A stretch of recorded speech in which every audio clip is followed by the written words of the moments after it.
Kamachielo chenro mar kawo pach jopiny ewi dwaro mar rwako chik mar bedo gi agulu mar omenda mar NG-CDF e katiba ochakore kawuono e moko kuom counties ma pacho kae. Kaunti ma Kisumu en achiel kuom counties manobagi chenro no kae kawo pach jopiny ka bende koro girwako dwaro mar keto chikno e katiba. Counties moko bende obagi chenro no kendo jopiny oyudo thuolo mar chiwo pachgi. Moko kuom jopiny e kaunti ma Nyamira odok ne aguch NG-CDF ma giwacho ni ber magi osenene kendo ok owinjore wite oko. Kwa katiba yetu ya Kenya na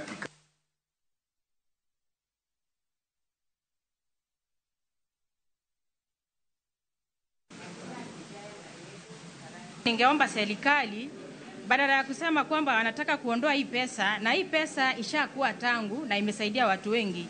Instead wanatakiwa waiongeze ikuwe mingi na iwekwe kwa sheria kama katiba ikuwe milele na milele, ili watoto wetu waendelee kufurahia kusoma na sisi tuendelee kufurahia matunda ya devolution. Tabatari, hiyo kitu ilikuwa tangu zamani.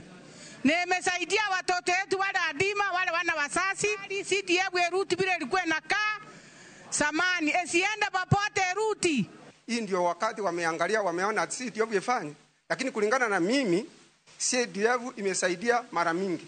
Kwanza mambo ya bursaries. Wakati wasasi walikuwa wanaitishwa walipe pesa za kulipa building funds, hizi za kujenga mashule, lakini CDF ilichukua hiyo mradi.